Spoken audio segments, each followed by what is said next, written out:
It's the Opperman Report.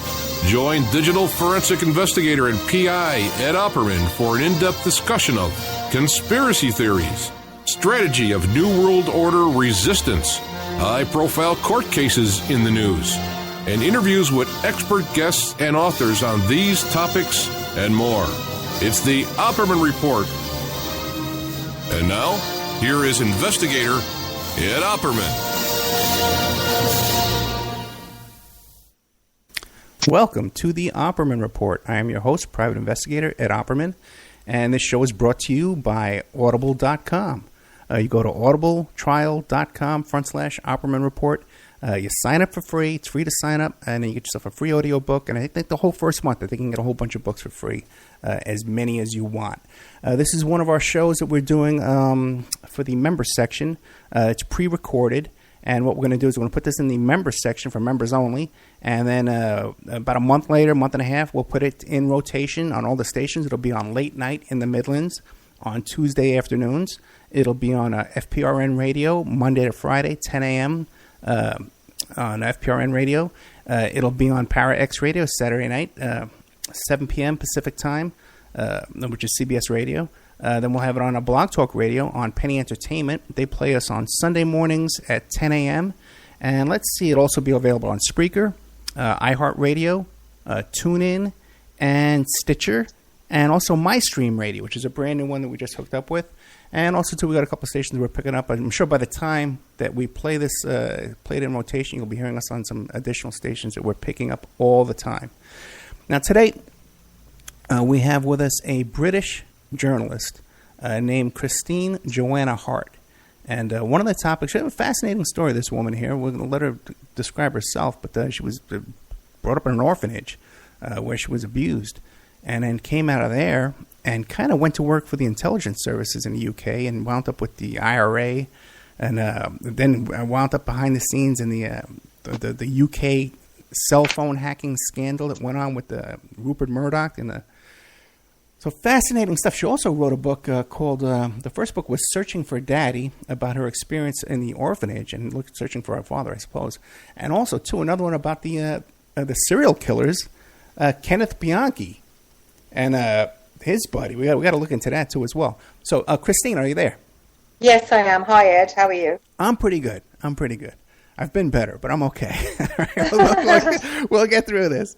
So tell us about yourself and about your background. And I know you're a journalist now, so tell us about yourself, and then we'll get into these books and stuff. Yeah, I grew up in an orphanage. It was the Jesuit-run Crusade. It had a very grand name, the Crusade of Rescue. I was adopted from there when I was 5, and I was taken to a very, very Catholic family. The head of that family was a nun called Sister Kathleen Hart, and she was quite high up in the Daughters of St. Paul. They're an order quite close to the Pope. I think they're based in Boston, actually, because I went back and fro to Boston. Wait a second. Is that the Sisters of St. Paul or the Daughters of St. Paul? Daughters of St. Paul. Okay, really? Okay, go ahead. Yeah, and she oversaw my upbringing. They were a very strict family. My adoptive father was sexually abusive to me, and I always suspected that the Crusade of Rescue was involved in that, but I couldn't, obviously, I didn't have any proof. My memory was pretty hazy, and I'd had therapy for the sexual abuse, and I'd regained my memories of my father. But I always thought the Crusade of Rescue was complicit in it somehow. They put me back in care when I was 13, and from then on I spent the rest of the time in care. Then I had a brief time in the territorial army, and I met somebody who introduced me to the world of private investigation, like yourself, Ed. And big mistake, huh? Oh, I know. Tell me about it. Yeah. And I joined them. I ended up working for the agencies that are ex-MI6. One of the companies I worked for was Michael Oatley's company. It's called CIEX Limited, and that is it's hidden. It's called Company X, but that's hidden in CIEX Limited. It's like CIE is company, and then it's got the X tagged on the end. Gotcha. And that's Oatley's company. He liaised with the IRA in the 70s, and I worked for them for a while, and I also worked for a company called Argon, and he was South African secret police boss. I'm sure you've heard of them. And so I spent my time in that world, and then I decided to go and work for the News of the World. I started off slowly, and I had a break where I went over to live in Los Angeles, and I did Arthur Janoff's Primal Therapy for about a year, and then I came back and I got myself a flat very close to the News of the World, and I started working for them doing all their investigations work. I was on about $100,000 a year, doing everything really for them. You can imagine, what it was. Undercover. I went undercover with Mazza Mahmood, the fake sheikh who did the sting on Sarah Ferguson, and just everything really. I mean, we went to Sylvester Stallone's wedding. He was the fake sheikh there. We met Stallone, and it was, it was a very glamorous time in my life. I had a little sports car, and I thought it was never going to end until the phone hacking. I don't know if you want to get into that first or the IRA. Shall I tell you? Well, wait. First, tell us. Let's start off with the first book, Searching for Daddy. Now, because I know it describes how you were abused in these orphanages run by the Daughters of St. Paul, which is very interesting because my father worked for the Sisters of St. Paul as an accountant. Isn't that a weird coincidence, right? Yeah. Now, now, how old were you when this was going on in this first orphanage? And this was in Boston, in the United States. No. That was in London, in Westminster, which I was born in there. Well, I wasn't born in there. My mother was a teenager, and she kind of had me in a mother and baby home. Gotcha. Not who my father was, and she was, one of these children's, mother and baby places, and then that was attached to the orphanage, and then, then I went in there in the Crusade of Rescue. Interestingly, after I was adopted, they had these parties twice a year where we'd all go back, which is all very creepy, really. Well, let me ask you this. Were you ever able to track down your mother or your father, your birth parents? Yeah, I did. It was just after I wrote Searching for Daddy, and I wrote that, and that was published by Hodder and Stoughton, and Hodder and Stoughton wanted me to track down my parents. And, I said to them, well, I've tried to do it, but I made a conscious effort, and I tracked down my mother, and she was, I think, about 13 when she had me. And I spoke to her over the phone, and I didn't really like her. I didn't gel with her, and she wasn't very apologetic. I told her what had happened to me, and I think if I'd have had a child adopted and they came back and said, I had this really bad time, the first words out of your mouth would be an apology, and that wasn't forthcoming with her. I didn't like her at all, and I wanted to find out who my father was. It said on the birth certificate, unknown, and she told me it was someone called Tom Hogan, an Irish boxer and semi-professional boxer. So I managed to track him down, and I had a meeting with him. He said he knew about me, but he was, I think he was about 20 or something at the time, and which is odd, because if he was 20 and she was 13, then surely he should have been arrested, but hey-ho. And I met him at my tennis club, and he had dark brown hair and dark brown eyes, and she sent me a picture of her, and she had dark brown eyes and dark brown hair, and of course I'm a blue-eyed blonde. So I just thought that they weren't my parents. I really didn't. And I said to him, look, I'm not being funny, but I don't think you're my father.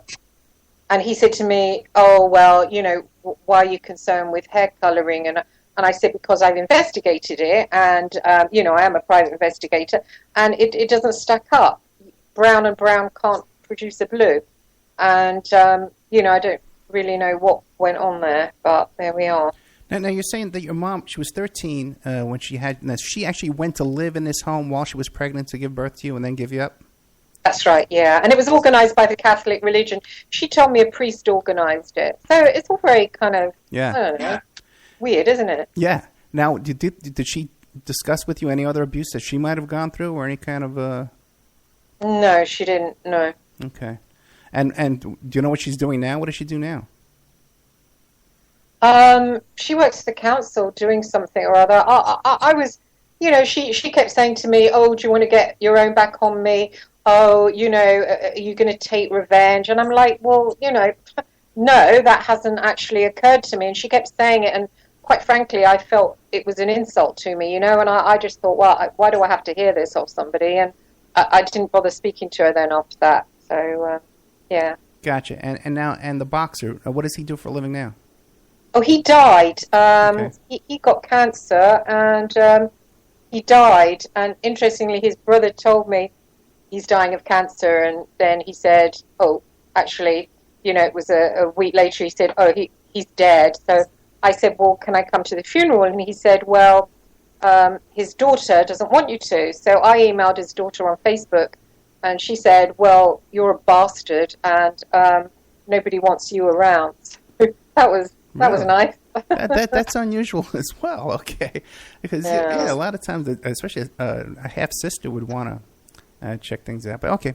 And now, well, yeah, I've got, according to, there's a boy and a girl on his side, and there's a boy and a girl on her side. So actually, I'm sitting here with no family at all, and I've got all this family, supposedly. But, once I came across this, as we'll get into later, this monarch mind control stuff, and I moved in the community of the monarch mind control, I've been told that possibly they're nothing to do with me. Right. And interestingly, it said on my birth certificate, the 16th of November, and she told me that she had her child on the 15th. And I said, well, I was born on the 16th. And she said, well, my child was born on... So I thought that was a little bit odd, actually. Okay. Now, and then you said that you would go back for parties back to this orphanage every year? Yeah. I always found that strange. And I found it strange that I can't remember much about them, although I have in my possession, and my brother has, my adopted brother, pictures of me and him at the parties. But I can't remember them. I can remember flash-ins. I can remember my adoptive father walking amongst the orphans and them grabbing onto his legs, and I felt very uncomfortable because in my mind, when you're adopted, you're adopted.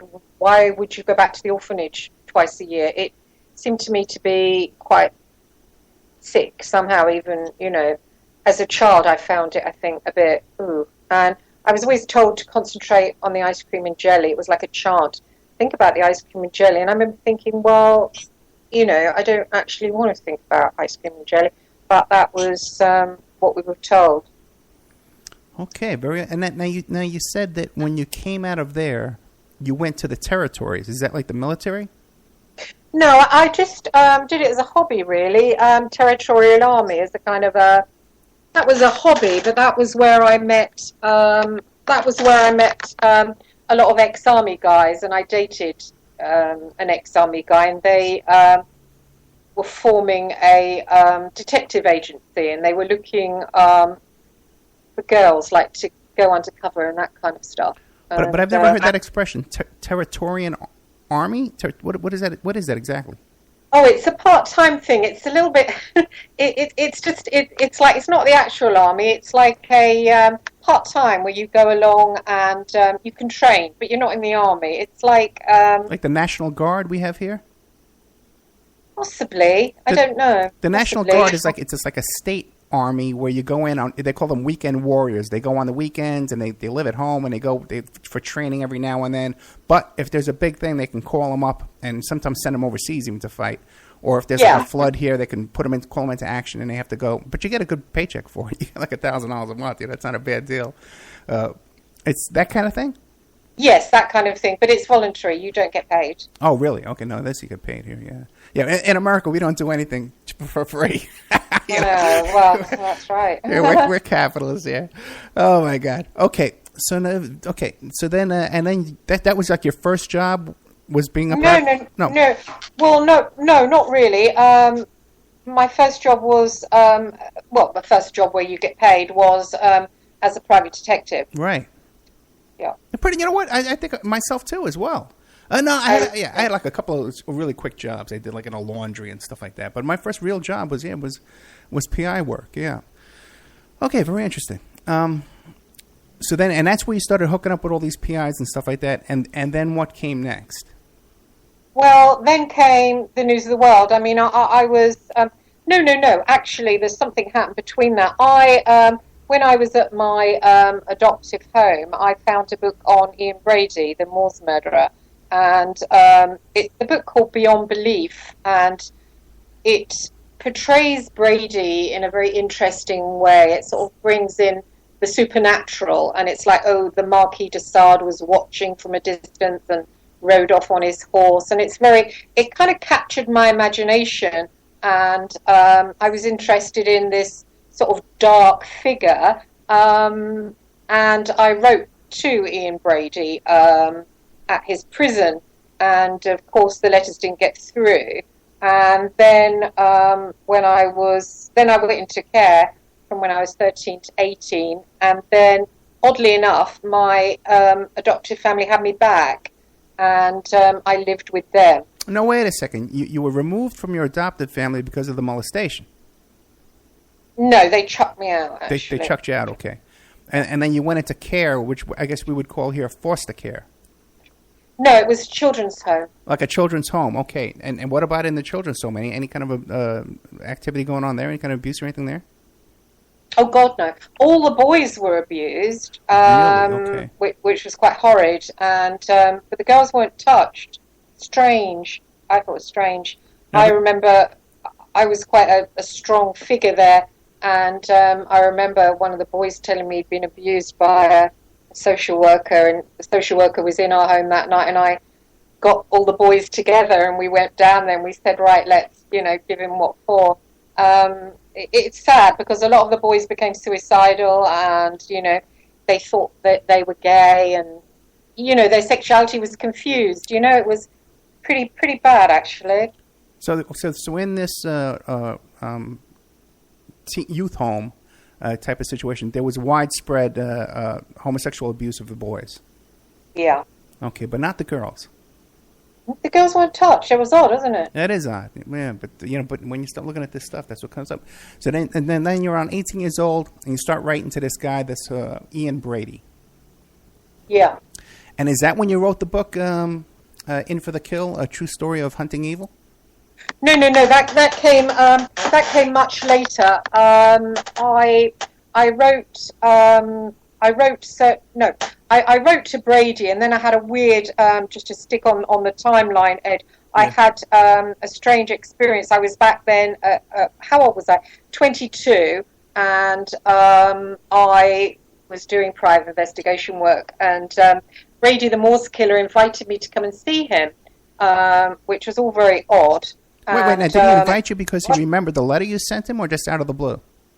Oh, yeah. Oh, obviously it was for the letter. Okay. But here was somebody that wasn't letting anybody see him, Okay. Apart from Lord Longford, he hadn't seen anybody, I think, since he'd been in prison. And I wrote to him. The letter got through because he got moved to an insane asylum. And he immediately said he wanted me to come and see him, which was quite a startling thing. I mean, I was only young, I was blonde, and he said it was because I sent him a letter, a poem. I sent him a poem by William Blake, Tiger, Tiger, Burning Bright in the Forests of the Night. Okay. Do you know it? No, it sounds familiar, but I don't know it well, no. Oh, right, it's about Tiger. So I sent him that, and he was like, he wanted to meet me because that intrigued him. And I went up there, and I had about a 2-hour meeting with him. There was someone in the room with us. And I came out, and I thought, man, he was really boring. You know, I was this blonde working class girl. I just found him very boring. The next thing, the press wrote about a blonde girl who had visited Brady, the first person that had gone anywhere near this serial killer in years. And I was quite afraid because I thought, well, that's me. And I spoke to a private investigator I knew called Alan Graham, and he said, "Oh, you best come and meet me, and let's talk about this." So I went to meet him in a pub, and he had arranged for two tabloid journalists from the Sunday People to be there to meet me. Right. Which was, I believe, he was paid £5,000. It's so typical, you know. Nice. Yeah. I was there, and I thought to myself, oh my God, what do I tell these two journalists? And I had at one point when I felt so fascinated by Brady, I thought, I wonder if I'm related to this guy. Why am I so fascinated to the supernatural or what have you? And my mother had come from up north from the Manchester area, and I thought, well, maybe, So I said to these journalists, I said, well, at one point, I thought I might have been related to the guy. That's why, I was busy not wanting them to think I was interested in the dark side. Now, looking back, obviously, it's silly, isn't it? But, if you're a working class girl, the press seem to you like gods, absolute gods. And I was terrified that they would print that I was interested in, the occult or the dark side, whatever. So they said, oh, you thought he was your long-lost father? And I'm like, yeah. And next thing, they printed it all over the front pages, the newspaper. They whipped me off to the south of France, where the young journalist I was with, we rather fell in love, and we had a sort of little affair. And I came back and I moved in with him, and he trained me in journalism. Now, how old were you at this time? I was getting on, 22, 23. Okay. But now you're saying, this Brady guy, though, this Ian Brady, were his murders, were they occultish type murders or ritual type? Yeah, they were ritual. These, he killed very young victims, and they were, made to pose in the sign of the cross. He buried them, he shook his fist at the sky to God. There's so much occult links to, very much so, yeah. Okay, very interesting, okay. He calls himself and his girlfriend, who he killed, with demon folk. He said he gave sacrifices to a demon that appeared to him called the Face of Death. Really? Now, is he still around now, or is he gone? Yeah, no, he's still around. He was very angry by searching for Daddy. I didn't want to call it that, by the way. He was very angry about that. He said that I had cozied up to him merely to write a book. But I hadn't, obviously, at the time. I had no intention of... Once I'd met him, I found him quite boring. He's very much... I do believe that he was used by certain supernatural forces and then left, which is very different from Bianchi. Now, Bianchi's a totally different kettle of fish. Bianchi's fascinating. But I found Brady quite dull, and I didn't want to write to him anymore. But, of course, when I moved in with Phil Hall, he was immediately, oh, you are going to carry on writing to Brady, aren't you? And I'm like, well, no. And he was, oh, please. So, I ended up having to write back and fro to Brady and got to know him probably more than anyone else has, which went in the book, Searching for Daddy. And then, so then much, much later, though, around 2013, you wrote this book about In for the Kill, a true story of hunting evil. And that, you also, this more recently, you met the Hillside Strangler. And what went on with Kenneth Bianchi here in America? How did that come about? Yeah, well, that was odd because I was watching TV one day, and there was a crime drama about him, and they were talking about Steve, an alter ego that supposedly did the murders, and I thought, wow, that's fascinating. Was he possessed? And I thought, so I Googled it, and I found the psychiatrist at the time called Ralph Allison, and I emailed him, and I said, I'm very interested in this Steve character. Is it sort of something to do with a demon and he interestingly said that, well, it might be. And he said, and everyone, if you Google it, people say, well, no, he put it on. He feigned this alter personality. Right. What year did you contact the psychiatrist? 2009. Okay, 2009. Okay, go ahead. And I also contacted a guy called Chris Berry D, who's an English criminologist, and he had met Bianchi, and we talked back and forth, and he said, oh, you'll never get a reply from him.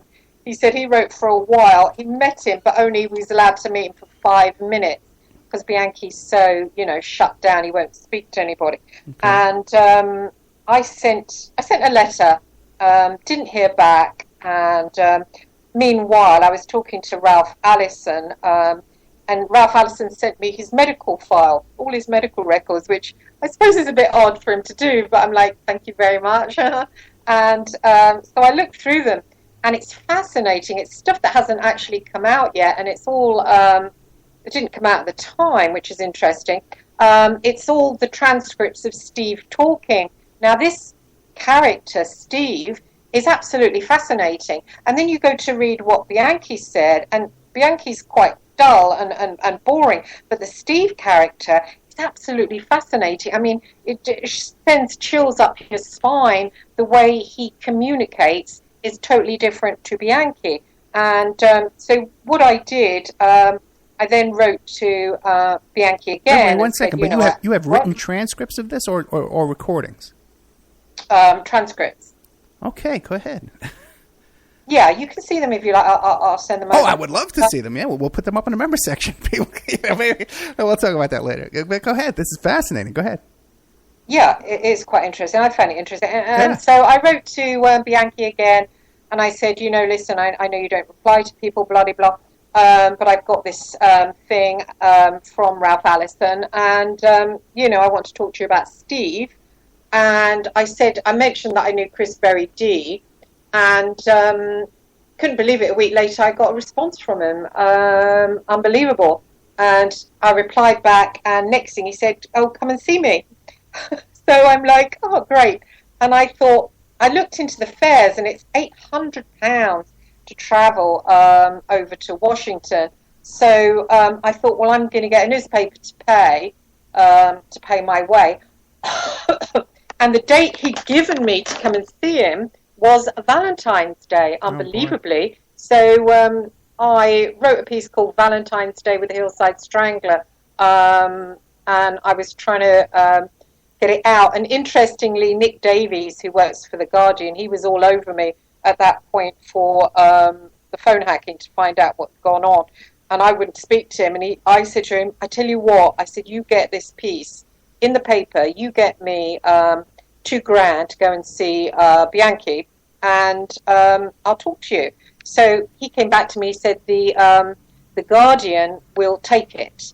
And so I said, fine. And I spoke to the Guardian about it. They gave me a contract for the piece, and they paid my fare. And they said, we want it for the front page of the Guardian magazine. Turned out when I came back, they said, no, it's too sympathetic for Bianchi, and we're not going to run it. We'll put it in Reader's Experience. And of course, I was quite upset because I wanted to be paid for it. And in the end, they put it in Reader's Experience. And instead of paying me the £500 you're supposed to get from the Reader's Experience, they said, no, you've already had your money. I mean, God, what creeps completely. Yeah, but that's typical. That's typical as well with these tabloids that they don't pay and they try and get out of paying you. Well, The Guardian is a broadsheet and is supposed to be one of our most respectable papers. And quite frankly, to put me in Reader's Experience, I don't even read their newspaper, so that's a lie. And secondly, they made out that I was visiting all for a little adventure. Nowhere in the piece did they mention I'm a journalist. So, it's hanging there on the internet, and quite frankly, I don't think it makes me look very good, Well, okay, we'll get the word out, set the record straight. But now, what about now? A question I have for you though is Bianchi. Was he aware of the things that Steve was saying and doing, or was he surprised to read his own transcripts? Well, I sent it to him, and also, interestingly, at the time he drew some pictures. He drew a picture of Ken, he drew a picture of Billy, which was a little boy inside him, and he drew a picture of Steve. Now, when you see these pictures, Steve is just really fascinating. And I said, oh, look at this. And also, he did handwriting. And when he wrote Steve, he wrote the name Steve, and I don't know what second name he used. He wrote underneath, there was a gap that said parents' names, and he wrote no parents. And then Ken, he put Ken, and then his parents. And the handwriting is completely different. And I took it to an expert because, people are saying, oh, Bianchi's lied, he made it up. And they said it's really, really hard to fake different handwriting. And, of course, if he did come out with all the stuff that Steve did, he'd have to be really highly imaginative. And that's what I wanted to do, to go and see Bianchi, to look him in the eye and talk to him about Steve and to find out, did he make it up? Was it fake? Or is it some, who is Steve? Is he floating around? Who is it? I found that fascinating. I needed to know. So now, what? There's one set of theory that this is like a multiple personality disorder. That because when you have a trauma as a child, that you develop these different personalities. But now, do you believe it's that, or you believe it was a demon possession of Bianchi? I think now that he's definitely got alters. When I sat with him, I had 2 days with him. I had Valentine's Day, and I had the day before, which was the 13th. And I spent 8 hours on one day, 8 hours on the next day, and he's interesting. He's not a normal guy. He's fascinating. When you sit with him, he's almost listening through his skin. He's really interesting. He's very, very weird. He's much more interesting than Brady, who's like a straightforward person. That you think, oh God, please let me out of here. You're boring me. Bianchi has different aspects of him. He has a child side. He had a side that sat there and threatened me. He said, I think you're working in cahoots with Chris Berry D, and, I want to kill Chris Berry D, and do you know what I mean by murder and all this kind of stuff. And I wasn't scared because I'd hung out with people like that before. You talk about killing. And but he did, when I was sitting with him, he did, at one point, he looked at me and I felt almost as if I was in the presence of, one of those Nazis like Mengele or something. And I just felt my whole body feel utter terror, and it was really weird. It's almost like I was looking at him and he was normal, and I felt something underneath, and I really felt it, and it was horrible, actually. Now, is he still alive today? Oh, yeah. He wrote to me a while ago. Other than that, he sent me all his novels, all his poetry. He denies he did it. He denies Steve, and yet in one of his poems, he's gloating about the murders. It's something, I can't remember how it goes. I put it in the book. It's something like, all eve she weeps her tears like sewers, something like that. And he's gloating about it, and he says it replays in his wintered, shattered mind when no one else can see. I had a really weird experience with Bianchi, which I'll tell you about. It was in the middle of writing to him, and it was quite an intense back and fro. And I had a weird feeling one day of almost something watching me in the house. And I thought, well, that's weird. Just had a weird feeling. And I was watching TV one day, and it was almost like, just for a fraction of a second, somebody had almost pushed me out of the way and was trying to look through my eyes. And it was just maybe even less than a second. And I just went, what the hell was that? And then all of a sudden, really horrible images flashed into my mind, and I got the feeling of Bianchi. I knew it was connected in some way to Bianchi. And I was really terrified. I went to my priest, the Catholic Church that I knew well, and I spoke to him about it. And then I rang Chris Berry D, and I thought, well, I want to ask Chris about this, but I don't want to lead him. I don't want to say, oh, I've had this happen. And I was also scared, I think, that he, wouldn't qualify it. So I didn't know how to bring it up. And I said, Chris, did you notice anything weird when you were dealing with Bianchi? And he went, oh, you mean the bit where he tries to get inside your mind? And I'm like, holy shit. I said, did he do it to you? And he went, yep, he did it to me. And he said, I nearly went crazy. And I'm like, oh my God. And he said, Chris, we should do a book about it. And I'm like, well, yeah, we should do a book about it. We fell out, actually. Chris does tend to get a little bit overexcited. But he's gone ahead. He's written the book, he's called it Emissaries of Satan.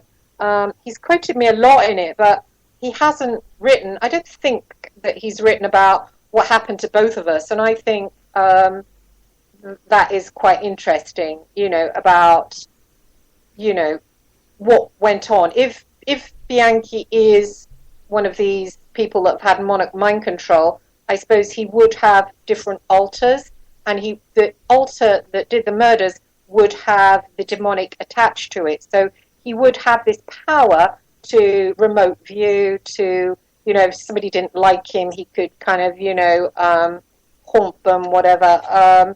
He's definitely got something going on. I don't know what it is. I wrote to him and I said straight out, I said, look, I know you've got something going on with you, and Chris Berry D has experienced it. I've experienced it. I don't particularly like it. Would you care to tell me, what it is? And he denied it.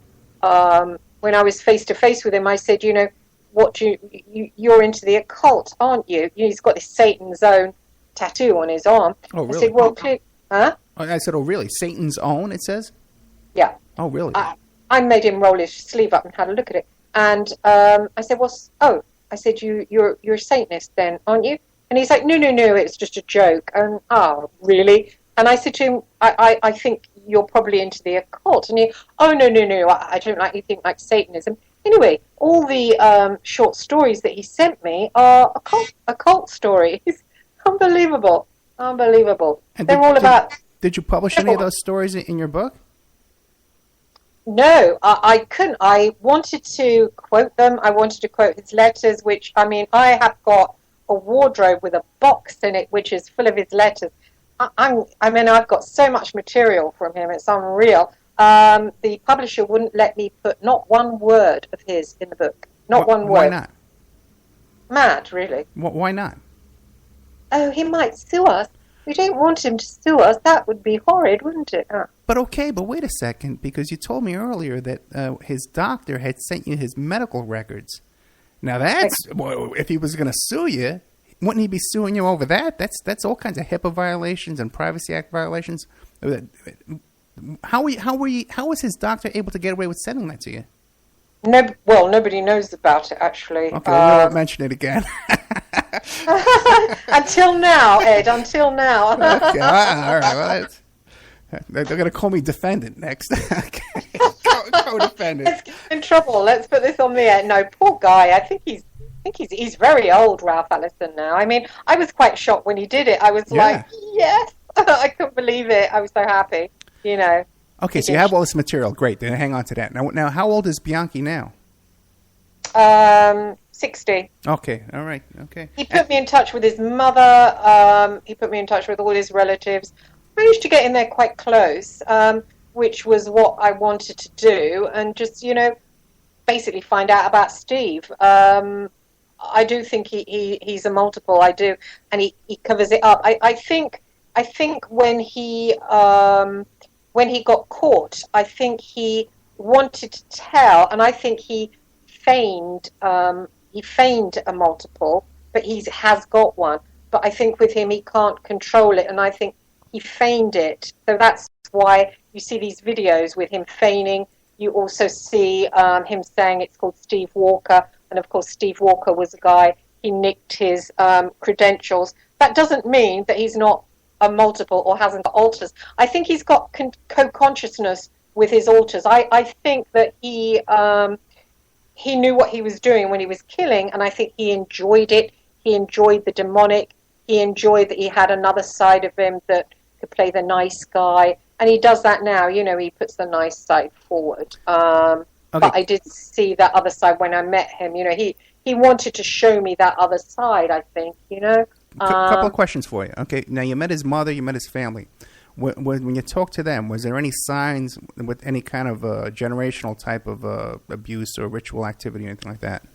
Yeah. I think definitely with his mother. I only spoke to Frances over the phone. She died then. She dropped dead. She's very strong. And of course, Bianchi comes from an old school Catholic family. She adopted him. And of course, there was sexual abuse. He denies the sexual abuse, of course, as they do. But he said, he had a very religious,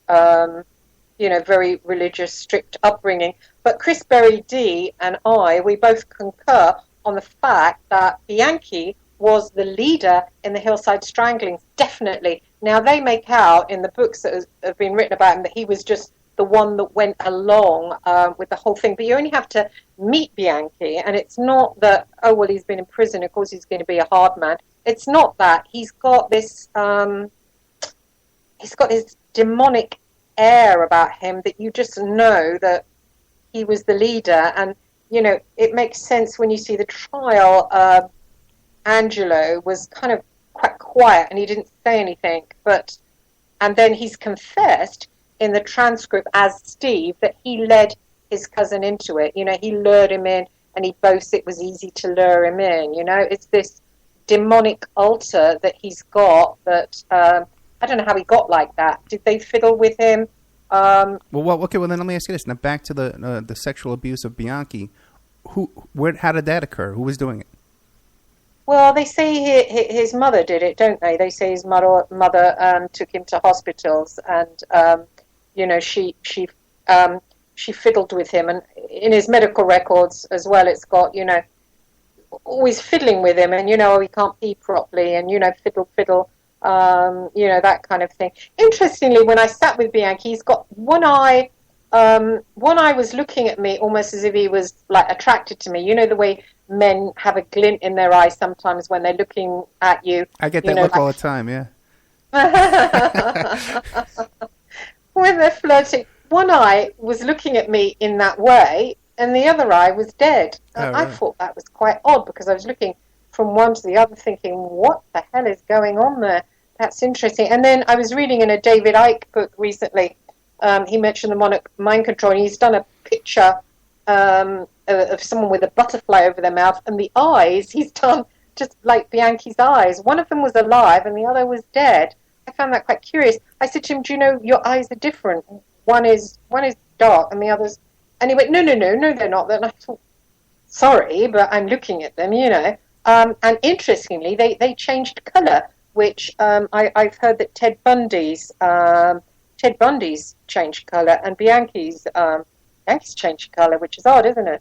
That is very interesting. Now, another thing, too, is you mentioned how you felt that Bianchi came and visited you, in the spirit, I guess, right? Now, and I've also heard some other things. You've also described this at other times as well. Now, when did those type of experiences start for you in your life? That you have these dreams and visits? And what, sorry, dream visits? Yeah, some people would visit you in a dream, like you were talking about on Facebook a few minutes ago, and you felt that Bianchi came and visited you in your home in the spirit realm. When did you first start experiencing that type of thing in your life?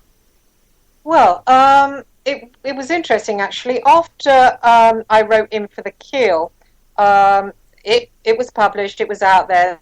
This was quite recently. It was published 2011. I'm interested in aliens. I've always been interested in the Greys. I watched Communion when it came out.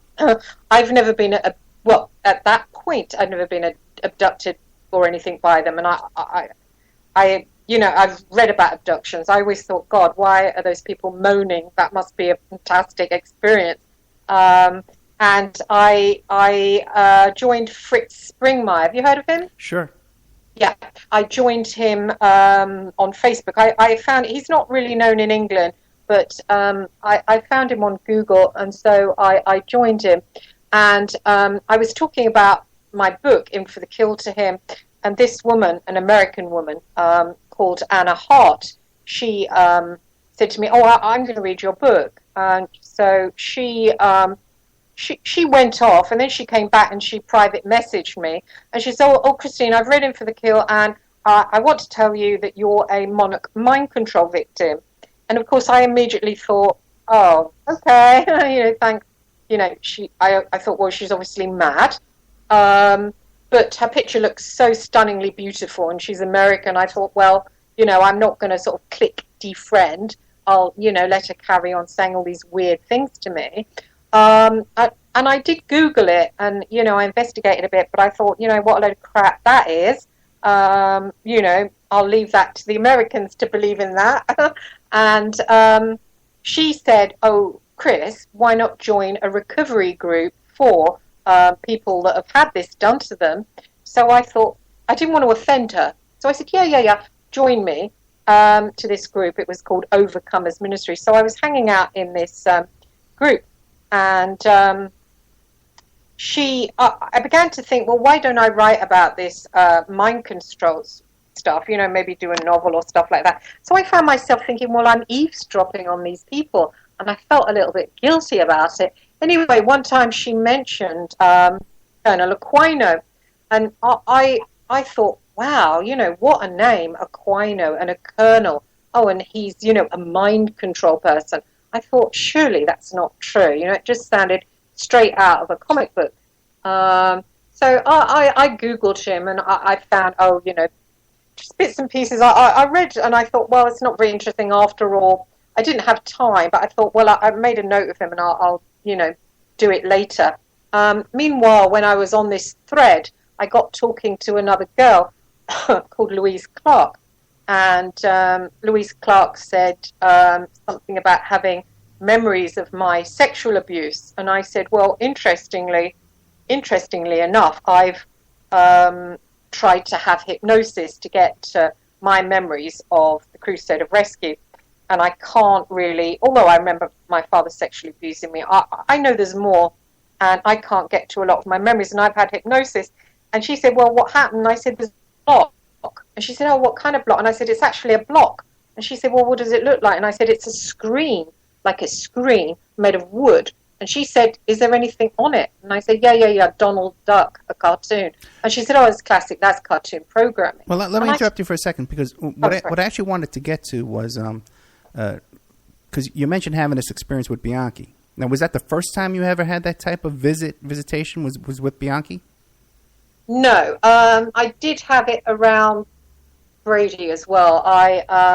I was writing a letter to Brady. I was in my room at my adoptive parents' house, and I was writing him a letter one night, and all of a sudden I felt like a shimmering. I kind of felt as if it felt like there was someone in the room, like, watching me, and I looked up and thought, what? And it was almost like there was someone there, but you look up and there's no one there, and I thought, what? And the air kind of shimmered, and I thought, oh, holy shit. And I literally ran out of my bedroom, my boyfriend lived up the road, and I ran out of the house. It was about 3 a.m, and I ran to his house, banged the door down. I said, oh my God, I think I conjured up a bloody spirit or something. And I wouldn't go back to my room until he came. But it didn't happen again. And the second time was Bianchi. And then the third time, I was just about to tell you. Shall I carry on with that story? But that's very interesting, because so this is a rare occurrence in your life, to have this kind of visitation in the spirit world kind of thing. Yeah. It's rare. Wait, and the first time was with this guy who was a serial killer and you believe a Satanist. Yes. Or Brady. The second time, go ahead. Yeah, I don't think that was him. It definitely wasn't him. It was just I don't know what it was. It wasn't him. It didn't feel like it was demonic or anything. It just felt like it was someone standing there. It was horrid. I didn't care for that. Second time was Bianchi. That was definitely evil. That wasn't nice at all. And the third time was this Colonel Michael Aquino. Yeah. Who was alleged to be these kind of things, but there's no convictions or anything. Did I tell you that story? You told me the story off the air, so we can get into that a little bit too. But I don't want to miss out on all the stuff about the the hacking and stuff like that as well. So give us now. You started having these experiences in these dreams, and you were contacting these people on Facebook. So continue with that. Yeah. Well, actually, the Bianchi bit does the Aquino bit does come next, and it kind of leads back to the hacking, because I'd written this book, and it was odd because I'd already had someone interested in doing a film about searching for Daddy. Jane Campion had contacted me over Searching for Daddy and said, could she make a film of the book? So I said, well, yeah, obviously, I want the money. And she went to a few studios, and she couldn't get it. She couldn't get it published, and there was a few. She couldn't get it accepted. There was a few comments in the newspapers made the news that Sienna Miller was going to play me, and Anthony Hopkins was going to play Brady. And then in the second book, In for the Kill, I had Channel 4 come and say, "Oh, can we do a documentary about your life?" And I said, "Well, what's the story?" Being a journalist myself, I said, "What's the story?" And they said, "Your attraction to evil." So I'm like, well, I don't think I have got an attraction to evil. And they say, no, clearly you have, because in For the Kill, it goes from Brady to the real IRA, to the phone hacking, and then to Bianchi. And it didn't come up with any conclusions at the end, which I hoped I would come to some kind of conclusion about my own life. But it didn't, obviously. And I said, well, to be honest, I'm not that happy about, what are you going to say? And they said, well, a woman's profound attraction to evil. And I thought, well, I don't mind doing journalism that's honest, but quite frankly, I didn't think that was the case with me. But I did look at myself. And then, back to this thing with Louise. Louise, on this mind control group, she said to me, oh, that's classic Donald Duck programming. And I thought, oh, please. Again, I thought, well, this is mad stuff, this monarch mind control stuff. But I Googled it, and it came up Donald, I then looked into it. And the Colonel Aquino, I thought, well, I'm going to look into that as well.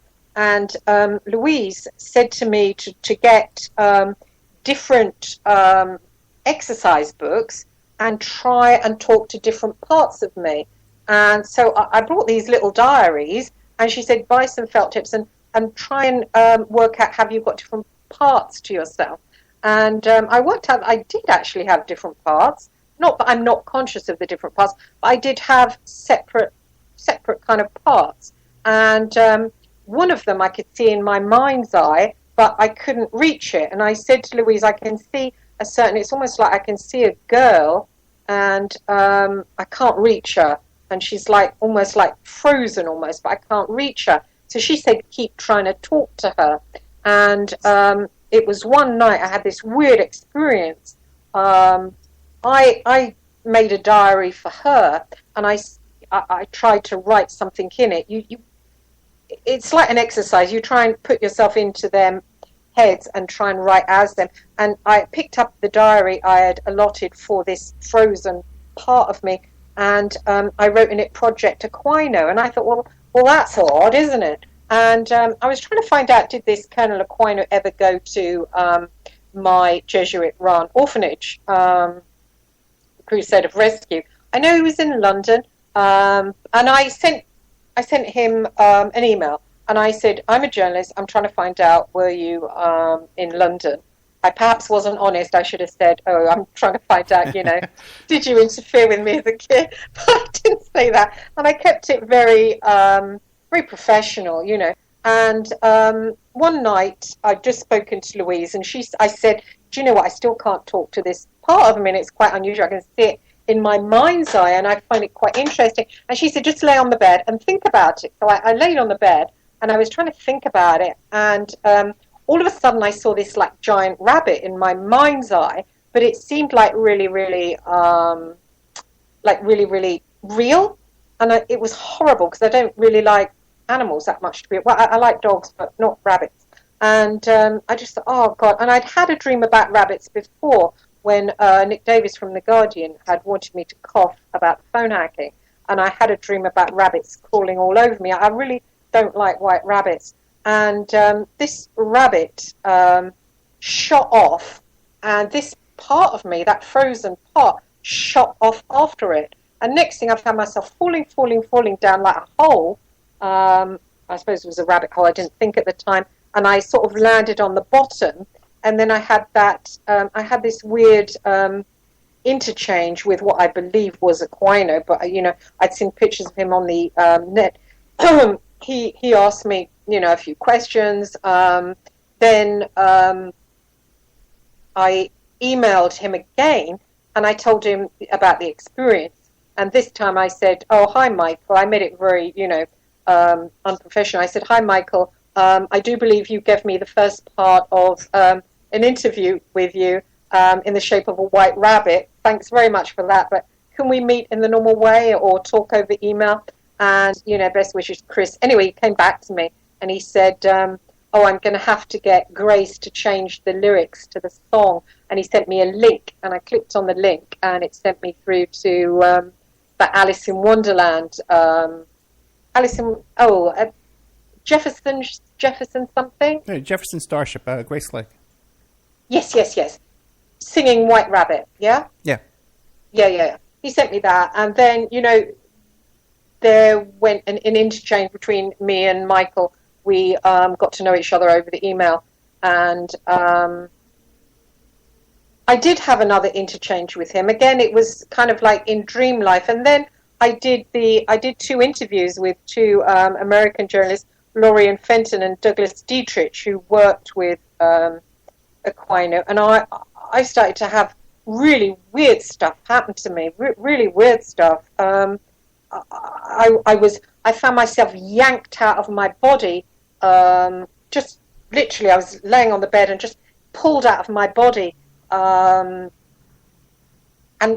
it seemed like an abduction.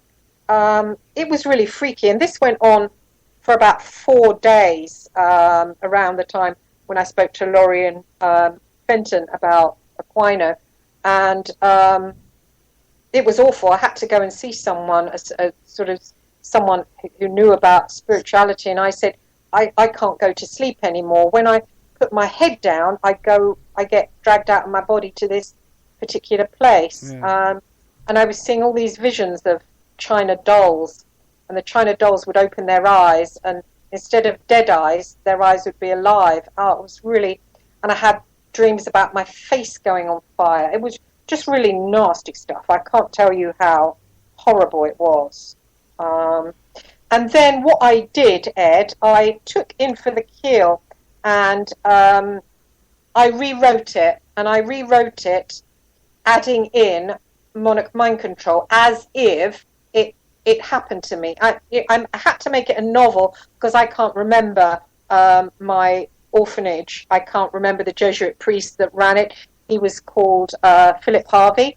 He was made into a bishop. But I thought, well, right, let's do it as if he'd have done this marionette programming on me, and let's write the book as if that happened. And I went over it, and instead of it being a woman just attracted to evil, the whole thing made much more sense. I've often heard testimonies from people that say they've had monarch mind control, and apart from James Casbolt, I often wonder where their missions were. And I feel, number one, that I was used to set off the phone hacking. Number two, my affair with the leader of the real IRA was to spy on him. And I feel that was someone else's agenda.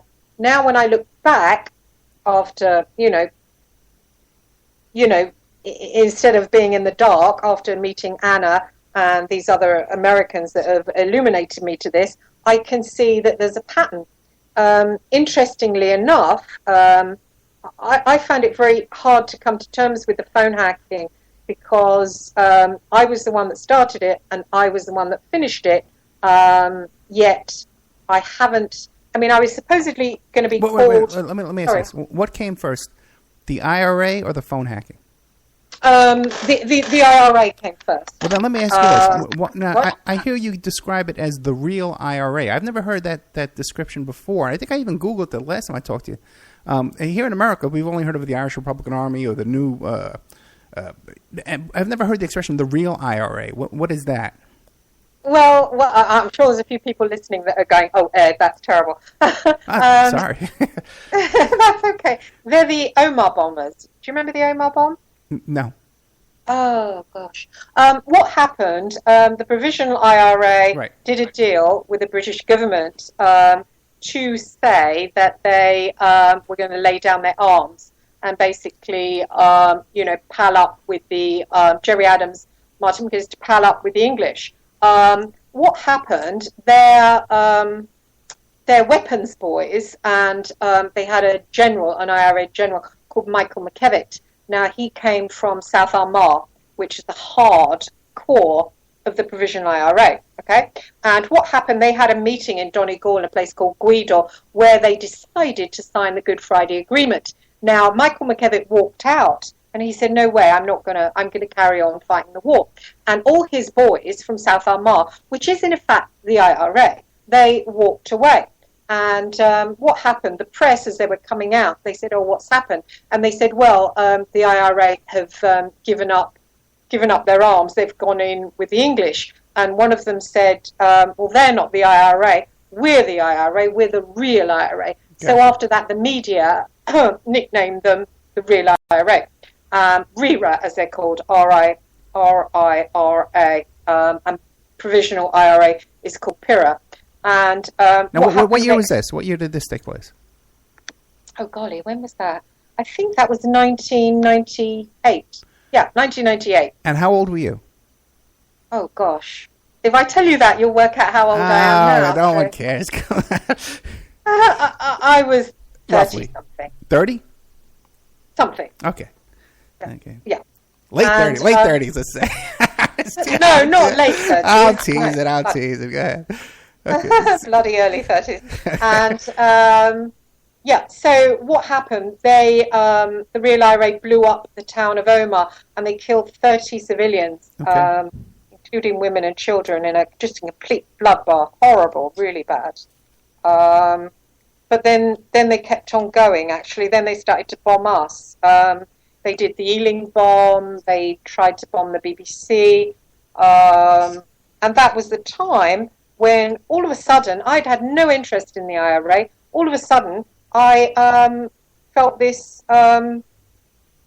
compulsion I was sent out to Belfast by the News of the World. I was working for the News of the World to cover a certain story. But all of a sudden, I found myself getting closer and closer and closer to the Real IRA. I ended up having an affair with the leader of the Real IRA. And I was getting fantastic stories. My stories were going in the Sunday Times. I was feeding them to the Sunday Times as well. Now, let me ask you a question here. Now, the leader of the Real IRA, now, was he a public figure walking around in public, or was he living underground? Oh, no. Well, he's public, yeah. So he's a public figure? Yeah, everyone knows who it is. So he was not personally living underground. He was living in public. The police knew his whereabouts, where he was coming and going. He's in prison now. But at the time? At the time, yeah. So you were dating him publicly? No. No, I wasn't. No, I wasn't dating him publicly because I'm a journalist. It was secret, But intelligence agencies must have known that you were dating him because they they must have had this guy on complete surveillance.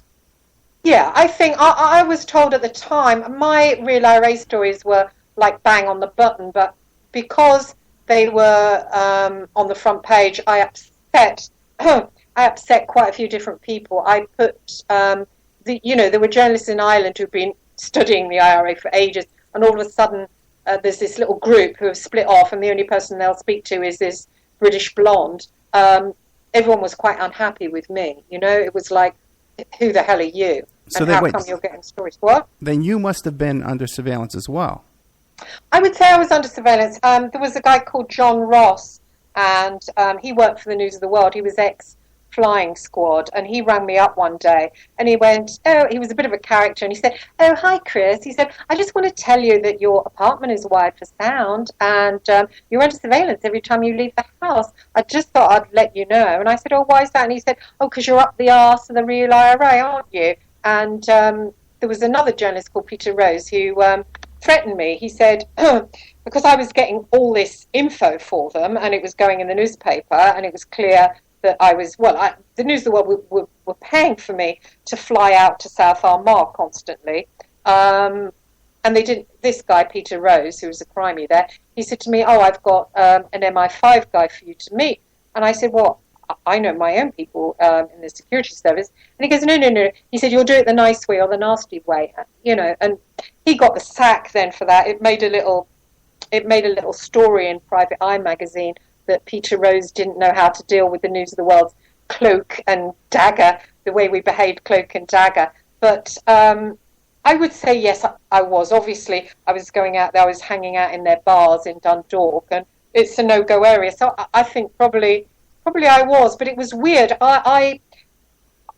It's like one part of me was scared that, my apartment was wide for sound, and another part was just, this is great, sod them, who cares, And Right. It's interesting, the I won't say the man's name, obviously.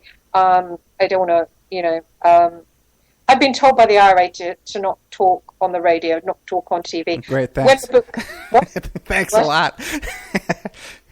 I don't want to get you in trouble. Well, when the book came out, the Sunday World did a big piece on it, and then the Irish radio came to me and said, "Would you do a piece?" And I thought, and then somebody else came, and they were all interested in the real IRA and the fact I'd got, had this affair. And I rang, obviously I couldn't speak to the person I, had the relationship with. He was in prison. I spoke to his best friend, and he said, "If you know what's good for you, you won't do any more publicity for your book." And I said, "Well, I want to." And they said, "Well, we're not happy about it."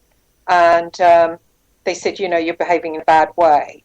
So I said, "Well, fine." And I didn't at the time, because I was, quite nervous. But now all this MK Ultra stuff has come up. I'm thinking, why was I getting so close to the real IRA?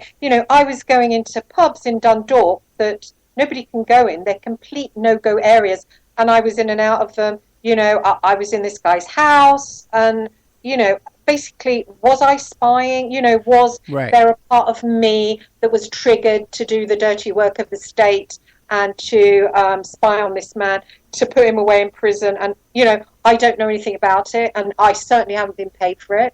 I mean, when someone said to me about, "Oh, would you ever spy, for MI5, you're so close to the real IRA?" And I said, if you were a spy and you were with those guys at, 1 o'clock in the morning in a pub in Dundalk, and I said, they would smell it, because, they're Irish, they've got a strong sixth sense, they're with you, they're smelling you. If you were a spy, they'd cut you up in little pieces. But what about someone who's spying who doesn't know they're a spy, who could have a good look round, who's friendly with who, what's this person's weaknesses, what's going on with them? And I was right in there, I really was. You only have to read my newspaper reports to see I was. Well, let me ask you this now, okay, because now, looking back in hindsight, were there people who inserted themselves into your life that you believe could have been agents that were directing you and manipulating you? Well, it's interesting. I made a friend of a guy called Hugh Burnett. And again, this is all checkable. Hugh Burnett is ex-MI6, and I was introduced to him by a guy I knew, and we became really close. And that was before I made contact at all, before I had any interest in Northern Ireland. I used to go around his house. He was very, very rich. He lived on Richmond Green. He's famous. He produced documentaries for the BBC. He died in 2012. He died. And we were best friends, basically. He was in my life. And he was ex-MI6. I didn't know he was ex-MI6 until he died. And I read his obituary in the Times. So someone you trusted introduces you to this MI6 guy who has a lot of money and a lot of. Did he ever do any drugs with you? This guy? No. Okay. We drank together, but no. Okay. Now, and the guy you trusted. Now, was there anyone else that could have infiltrated your life at that time? Don't know. I was pretty much a loner. I was very much a workaholic. Okay. And then pretty much the next thing was this whole big, somehow, this is pretty remarkable to begin with, that you would find yourself in the middle of this active revolutionary group, the IRA, where they're actively doing, bombings and stuff. But then you also wound up in the middle of this UK cell phone hacking scandal. Yeah, well, I was at the news all the time, and interesting, just one thing about the Real IRA, they give me a bomb warning once. This guy rang me, I knew was one of them, because I'd gone to all their meetings in the South Armagh. I'd basically been commissioned, newspapers they'd caught on to me, and it got to a stage where every time the Real IRA did something, TV and every newspaper ever would ring me and say, oh, what do the boys think about, why did they do that? And it was like I was becoming their unofficial press officer, which I felt quite uncomfortable about, being, they've actually killed people. I wasn't sure, I don't think I agree with their politics, so I thought, what's going on here? And interestingly, they rang me one time, and they said, oh, what are you doing this afternoon? And I'm like, oh, nothing. And they said, be near the phone then at 2 o'clock this afternoon. Anyway, so I was in my flat and a phone rang. Didn't know the voice, Irish voice. Oh, go to a phone box and ring this number. Go to another phone box a while away. So I went to this phone box, and they gave me another number at this other phone. Go to another phone box and ring this number. I thought, what the fuck is going on? Went on a couple of times, went to the last phone box, and they gave me a code word that they'd had, and they Kerrygold with the butter, and they said, we're gonna, if you don't release not release the political prisoners, if they don't give the prisoners political status, then we're going to start blowing up post boxes. And so I basically got a bomb warning, which was quite scary, which I gave straight. I just gave it to my editor, and I didn't hear anything after that, but that was quite scary. Moving on to... Do you want me to talk about the phone hacking? Real quickly, though, keep in mind that if we use any obscenities, that we can still play the show. Yeah, I know. We can still play the show, but we have to mark it as adult content, and we'll get like half the views that we will get if we can just keep it family friendly. Okay, it's the best we can. I swear. I know. So do I, but what are you going to do? Okay. Oh, sorry. No. Did I swear? Yeah, you did a couple of times. Yeah, so we just got to keep it so up. Sorry. I'll yell beep every time I hear it coming. Okay. I'm sorry. I'll put lid on that. Sorry. Don't worry. So now get into this thing with the phone hacking, because this is Rupert Murdoch had to step down over this. Correct? It's interesting, Ed, and I hung out. Let me ask you a question before we get into that. Do you want to take a little commercial break? We can take a nice little 4-minute break and play some ads. Yeah, if you want to. Yeah. Or you're on a roll. Yeah, I'm on a roll. I can carry on. Let's go. My son. Interestingly, I hung out with Nick Davies. Now, Nick Davies, he wrote the book Hack Attack, and George Clooney is now. I believe that Nick is out in America. George Clooney is doing this film about the phone hacking based on Nick's book. Now, Nick paid me to spy on the News of the World for him. I spent a hell of a lot of time with Nick. He, when Nick first approached me, I said I didn't want to talk to him because I was quite scared. This was before the cops came to me. He said to me, did I know someone called John Boyle, who I did know? And I said, no, I've never heard of John Boyle, actually. And he said, oh, okay. He said, I heard you had a love affair with Greg Mithiew, who was the news editor at the time. And I'm like, well, yeah, I might have done. And he said, I'd really like it if you spoke to me. course, I did this deal with Bianchi. You know, I got my fair pay to get out there, and he accepted my journalism. He said he would pay me if I would spy on my former colleagues. And he wanted me to cozy up to my former lover, which was Greg Miskew, the news editor, and he wanted me to tape Miskew confessing to actually doing the hacking. So I said I would, basically because I wanted the money at the time. I took some money off of him, and I thought, well, I'm not going to do this. That makes me sound really horrid, but I was short of money at the time. I had no intention of doing it because I still have feelings for Greg Miskew, and but John Boyle, I didn't have feelings for. John Boyle, oh God, this is going to make me sound awful, but John Boyle, when I was 19, I dated him, and he's a very rich guy.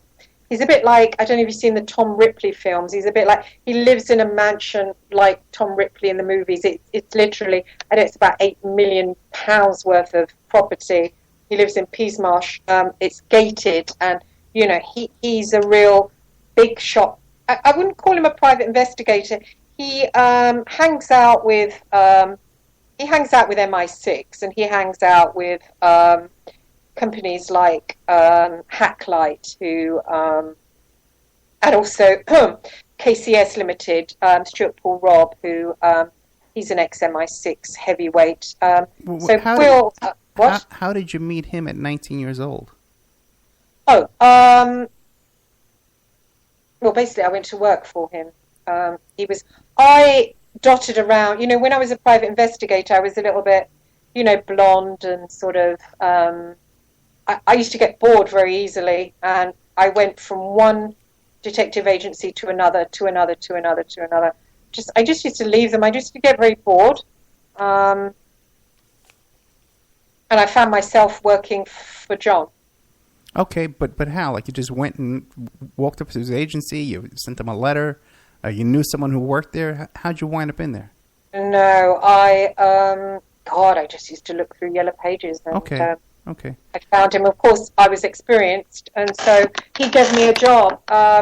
He's incredibly good looking. He looks a bit like a young Dirk Bogarde. Well, he's old now, but back then he was, God, just beautiful, and I couldn't believe it when I walked up to his office and saw him, and there was an immediate mutual attraction. He didn't believe that I was an experienced investigator. And I said, yeah, I can find people. I can find out how much money people have got. I can do whatever you want. And he didn't believe me. And he said, if you can, he said, I'm going to throw a lot of cash at you. And, of course, I ended up with my own office working for him. And we began an affair. He was married. Makes me sound horrid. Sorry. You're 19 years old. Yeah, and he's older. You know, he's got 20 years older than me. But that's no excuse, I suppose. No excuse. Well, yeah, we all do stuff. You know, 19. What are you going to do? You know, we can't. I mean, he was beautiful. What a beautiful man. And he's, of course, he's middle class. He's very well. He talks like that, you know, and he's sort of got the whole Hugh Grant thing going. You know, he's beautiful. He's well spoken. He was incredibly rich. He had a wine cellar, and you know, I was like, oh, okay. Yeah, wine cellar, yeah, sounds great. We should go the there. Wine cellar did it. Yeah, let's swing by there right now. I can use a glass. Okay, so now, but then years later, now he contacts you and he wants you to spy on somebody else about the No, well, sadly, I had to. God, I sat 6 hours with Operation Wheating. I had to tell him all this. I mean, God, they must have thought I was. What happened? I left John and I moved around, and he didn't want me to leave, but I left him and I moved around and I worked for, you know, different agencies, CIX Limited. I did a bit for Kroll, only a small bit, Hacklight. Who else? Oh, Argon. Then I went off to LA, came back, and I got all this confidence that came from somewhere, and I started to work for the News of the World. Okay. That's when I started to date the news editor, Greg Miskew. And now let me ask you a question. Was it common knowledge at News of the World that this phone hacking stuff was going on? Oh, it hadn't started yet. I haven't got to that bit yet. Okay. So this is about 1995. Yeah, 1995. It's before. I'm going back to. I didn't know the phone hacking had gone on till 2002. What happened? It was 1995. I started to work for the News of the World, and Greg Miskiw was very, very excited by what I brought to the newspaper. I was very good at like blagging, which is I didn't like to do what private eyes normally do. I didn't like the bog standard work of tracing or asset searching, that kind of thing. I quite liked undercover, but I was very good at, say someone was having an affair with somebody, I could think up a ruse to get them to talk to me. Okay. I was very imaginative and creative and had quite a sharp sixth sense, and I could kind of look at somebody like, say, Bob Geldof, and know that he was going to cough to me, and I would think of a way of getting Geldof, which I did do, to talk to me and tell me different things. Oh boy, you know what? We just did a whole show about that shooting in San Diego, about the I Don't Like Mondays shooting. Really? Yeah. We have to talk about that in the future. Do a whole interview with you about your connection with Geldof, because he's a fascinating character. You're familiar with Geldof and his daughter's connection to the OTO and stuff, right? Yes.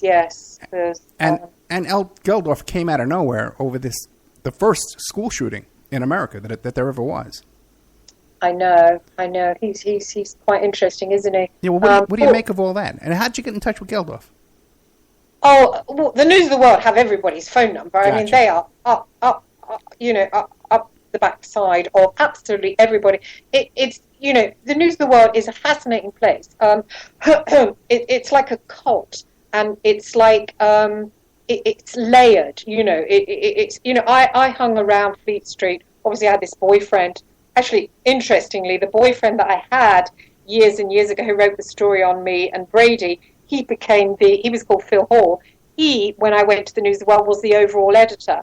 So that was quite interesting. But he took me one time to a wine bar, and he pointed out the News of the World. And there were these guys, like, dressed in Crombies, smoking these cigars. And I thought, wow, aren't they fascinating? And this was the News of the World. I mean, the News of the World is such a dark, creepy place. Where it's all like on layers, like need to know. You get the sort of bog standard journalists who are kept in the dark on everything. Then you get the news editors who are connected up, but some of them aren't really connected up. And then you get the ones who are connected up to the top, like Rebecca, Mazza Mahmood. So they're like bishops. And then you've got, the lesser that you go down. It's like a chessboard. And it's a fascinating place. And they have close ties with intelligence as well? Oh, with everyone. Yeah. I mean, Phil Hall, my ex-boyfriend, he used to have breakfast with Tony Blair. Oh, really? And often, this is the News of the World. People think, they're out on their own. They were amazingly powerful. I mean, the things they knew about people. They had, when we used to have Christmas parties, Greg Miskiw used to bring me along on his arm because I was dating him, and they used to have MP secretaries going to the parties, and these MP secretaries used to spill the beans on what everyone was doing. I mean, it was unbelievable. The people that used to ring in and the people that used to mix with them, they were literally up there. It was an incredibly more powerful than the Times. I mean, it was an interesting place, and working there, you get to feel. My ego was very pumped up. You get to feel almost like you're superior to the common man because you're in the know of what everyone's doing, and you get, you hear it first time, and you're really plugged into that political power. And of course, the parties that we had, they were always top cops were there. I didn't realize till obviously the phone hacking happened that they weren't supposed to be there. Well, let me ask you this: did you see any signs? Because we've had guests on the show like Henry Vincent, who ran the DC Call Girl operation. Did you see any signs of at these parties where they would make drugs and underage prostitutes available to them, and then any kind of blackmailing and videotaping and stuff like that going on behind the scenes?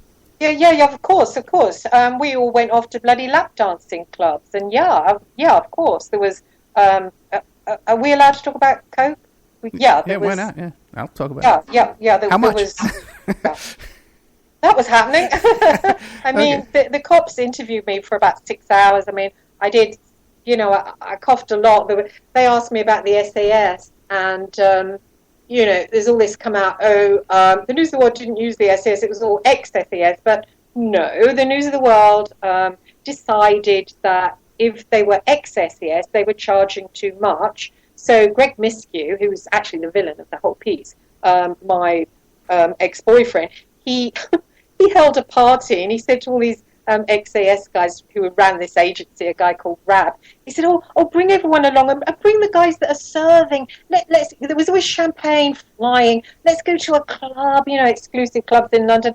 Bring them all along. So it was all these SAS guys who were serving, and Greg starts chatting them up. So we get the serving ones because he worked out that if we used the SAS that was serving, then they wouldn't be likely to grass on which celebrity we were watching, Right. because they're not supposed to be moonlighting for the News of the World. And so what we had, a situation where politicians and celebrities were being monitored by the SAS under the control of the News of the World. That's mad, isn't it? Yeah, and it's fascinating, all through, again, through drugs and blackmail and bribery and please. prostitution, Yeah. and amazing.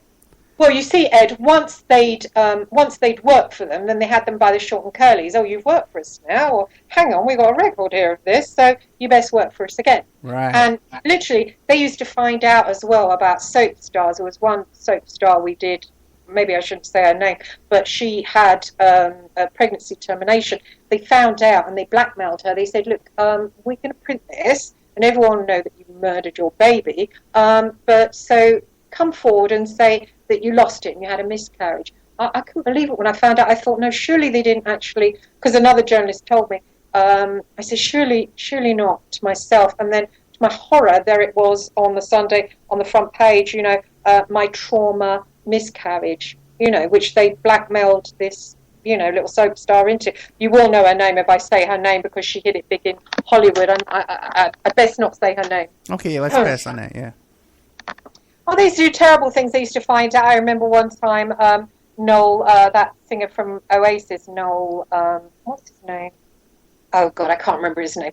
They found out he had a love child, and it was like, Christine, go to the little school where the child is, go in and find out what his surname is. We know he's called, he or she, I can't remember now.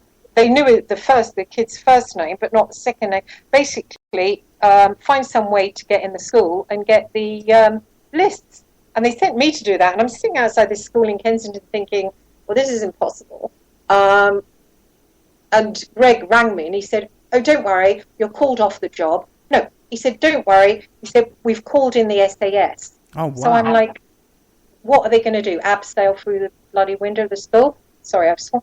But no, this SAS guy walked down the street towards me and he said, oh, Christine. I said, yeah.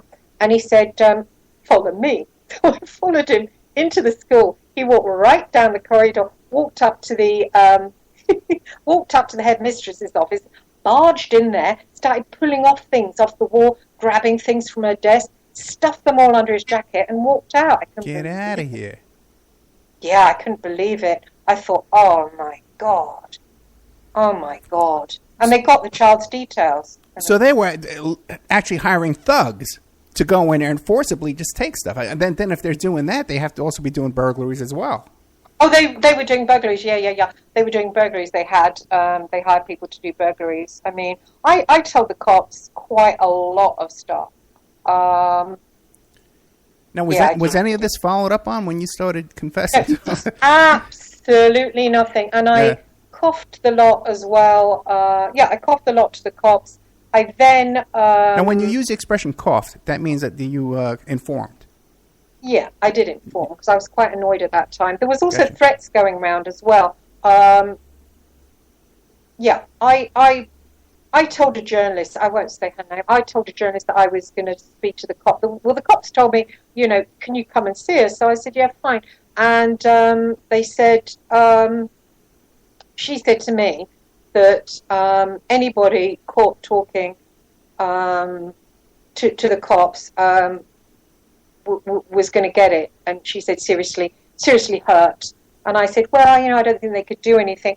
But interestingly, what happened, the cops rang me, Operation Wheating, who was investigating the phone hacking. They rung me and they said, your name has been found in a notebook to Clive Goodman, the royal editor that had done the phone hacking. And similarly, it said my name, Christine Hart, private investigator, that introduced the News of the World to the phone hacker. And I said to him, well, hang on now. I said, there's someone else in, because the phone hacker was just a clean skin, like a patsy called Glenn Mulcair. I knew Boyle was the main one. But I said, listen, no. I said, the person you want is called John Boyle. And I was talking to John Boyle at that time. And the cop said, we need to speak to you. Will you talk to us? So I said, yeah, where do you want me to go? And they said, well, can we come to your home? And I said, well, I don't really want you to. I said, what about meeting at my tennis club? And bizarrely, when I went to my tennis club, I thought I was going to meet them like in the bar area, because another Operation Tulliter, who was doing the computer hacking, had come and spoke to me as well. But when I got there, they'd hired out a bloody room. Sorry, I saw it again. They'd hired out a room in my tennis club. Can you believe that? They rang the management of my tennis club and they'd hired out a room. Couldn't believe it. Oh, I believe it. Now, describe to people what the whole phone hacking scandal was. Well, I'll do it as if you're the cops. Basically, I went and sat and spoke to the cops. I was there for 6 hours. I dropped my son at school. I went to the club. They were up in this room. I went up to the room, and I was there till 3 o'clock. I said, I'm going to have to go because I've got a child. I've got to go and pick him up. But basically, I sat there. They said, right, you're the one that brought in phone hacking. And I said, no, I beg to differ. I said, I most certainly wasn't. I said, I was working for the News of the World. I was earning about 100 grand a year. I was doing all their investigations. Pretty happy, pretty well respected. I was working with Mazza, and I loved my job. What happened one day, Greg Miskew said to me, I want you to do some phone numbers, find out who's on the other end of a phone number. And so basically, I mean, you can do it all, as you know, there's ways of doing it, but I wasn't about to ring up the phone company and blag them. I can do that, but that takes like an hour per, I thought of myself at that point as more of an executive. I wasn't going to all of a sudden start doing your bog standard, phone numbers. Yeah, scut work. Similarly, what? Well, we call it scut work. Exactly. Yeah. I, at that point, wasn't going to go back to who I was when I was 19, thanks very much. And similarly, I think he was using a private investigator called John Rees, and John Rees had been put in prison for attempted murder, I think, something like that. So then he was giving me his work that he used little kids to do or whatever he used. And I thought, well, I'm not going to do this.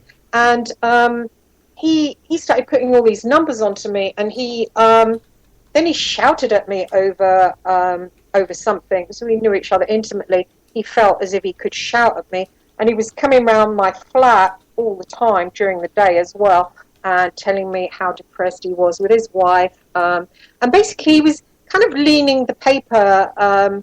Basically, the News of the World is run by the news desk. It's a very hard job. The overall editor, Phil Hall, they're swanning around having lunch with God knows who. But the news editor, the weight of the newspaper is on their shoulders, and Greg was carrying it, but he was carrying around and putting it on my shoulders. And I ended up sort of feeling that it was too much for me, actually. And I had a friend at that time who was from the Daughters of St. Paul. She was called Sister Mary Lou. She was an American nun. I got very close to her. And I complained to her about it. I said, look, I can't handle it. She got very involved with me, and she said, what you should do is introduce, because I said there's a guy called John Boyle, who I know does this kind of grope work. He will give it to people he's got in his office. And she said to me, you must introduce John Boyle to the News of the World. Because I thought, I was in two minds, because John Boyle is, he's a Mr. Big. He's, I thought, well, might he not queer my pitch in some kind of way? So I thought, well, I'm not going to do something like that. And I went into hospital. One time I'd gone down, there was a gym. I lived in a really swanky penthouse apartment next to the News of the World. There was a gym below it. So I went down, had a swim, and I was lifting some weights, and I came back up to my apartment, and Greg phoned me, and he was shouting down the phone about, I think it was the Yorkshire Ripper's wife, and find out where she is, she's getting married. And as he did that, I felt my heart beat really, really fast, and then I blacked out. And I came round again a bit, and I managed to tell the porter downstairs to ring an ambulance. I thought I was having a heart attack. So I was rushed in an ambulance to hospital, and I was strapped up to all these things. And to my horror, who appeared by my bedside as I was strapped up? But Greg Miskew, the editor of the News of the World. I couldn't believe it. I mean, he was the last person I wanted to see. I was laying there, literally covered in sweat, pale face, and it was like the devil had appeared, And I started crying. I said, please go away. I said, I've just had a heart attack. I need to, please go. Anyway, he wouldn't go. He wouldn't go. It was mad. Anyway, the doctor came to speak to me in Greg's earshot, and he said, your heart is fine. You just had a panic attack. So Greg was standing there laughing. He thought it was all very funny. And we went for a drink in the pub. And I said, I don't think I can do this anymore. I'll introduce you to John Boyle. So he said, oh, great. And I said, give me a few days off. And he said, well, do this job for us on the Yorkshire Ripper. He said, do that tonight. God, what a man. You're ill, but whatever. So I did the job on the Yorkshire Ripper. That's how dependent he was on me. Wait, 1 second. What kind of job did you have to do on the Yorkshire Ripper? Oh, his wife was getting married. He didn't know where she was getting married. He didn't know the details. So I had to find that out for him. Okay. And at the time, I was also working for the Sunday Mirror, doing the same thing. And I was also working for the Daily Mail, doing the same thing. So it was I was earning a lot of money. I mean, a lot of money. But people were coming to me with Mission Impossibles, and I was doing them. So I got quite a good reputation. And so I then rested for a couple of days, and my only contact at that point was the nun, my auntie's best friend, Sister Mary Lou. I don't know why I was hanging out with her, but anyway, I thought to myself, well, what the hell was wrong with me that I was thinking of introducing the News of the World, Greg, Mr. John Boyle. And I thought, well, I'm not going to do that. And Greg rang me, and he said, oh, Chris, John Boyle. And I said, no, I don't think so. I said, no, I work for you. That's fine. I'm not going to introduce you to another private investigator. And he said, well, that's made me a bit angry. And I said, well, bad luck. And he said, okay, I get it. He said, oh, Chris. I said, yeah. He said, I'm just curious, how do you spell Boyle? And of course I thought, how dare you try and blag me, How dare you take me as an idiot that I tell you how to spell his name and you track him down and say, hey, I've got work for you. And so I said, B-U-R-L-E. And I could hear him because I knew him. He knew that I was lying. That's not how you spell his name. It's B-O-Y-A-L-L. And he slung the phone down on me. Didn't even ask how I was. And I thought, thanks very much. That's it. I'm not even going to date him anymore. This is mad. He slung down the phone. Didn't even ask how I was. And I emailed Sister Mary Lou to tell her. Anyway, she rang me and she said, Christine, you must introduce John Boyle to the News of the World. You must. And I'm like, oh. And I remember putting the phone down, and this is so weird when I think back to the Control, the MK Ultra, whatever. If I hadn't have done this, there'd be no phone hacking. I put the phone down from her. I immediately went across the room to check something on the email, and I walked back across the room. I picked up the phone, and I rang Greg Miskew, and I said, I will introduce you to John Boyle. And he went, what? In a really annoying way. And I said, I will introduce you to John Boyle. And he said, oh, set it up for tonight. So I rang John, and I set the meeting up. And that evening, he told him about hacking that evening. What year was this? What year was this? Oh, that was, God, it was 1997. You sure? Okay, yeah, okay, 1997, okay. Yeah, 1997. And from that moment on, I mean, literally, my phone hadn't stopped going. I saw John, this makes me sound bad, but I saw John after he'd met Greg. We went out for dinner again. He came back to my flat, and he said to me, oh, Chris, I haven't got your... He had my home line. He said, Chris, I haven't got your mobile. And I remember my stomach churning and feeling really bad. And he said, and give me your email. And he said it in such a crafty way. But I gave him my mobile and I gave him my email. And from that moment on, I didn't receive... And I had a business earning a hell of a lot of money. It was like someone had... It was like a Christmas tree that all of a sudden you pulled the plug, there was no lights in it. I was out of business. I was absolutely finished. I was finished. Absolutely finished. He finished me. He took me down. Absolutely. He brought in phone hacking, and the press were like, yes, party time. It just completely, I was done. Because what did he do? He picked up all the contacts in your phone and all your address book, and he contacted all your sources? Yeah. And no one tipped you off and said, hey, Christy, this guy's trying to cut you out? Nope, they didn't. That's nice, isn't it? That's Fleet Street for you. That is Fleet Street for you. But it's very interesting that, again, the person who came in and was handling you in this situation was this nun. Now, how did she come back into your life? Well, my aunt was always in my life. I mean, interestingly, she took me to Disney World when I was like, how was I?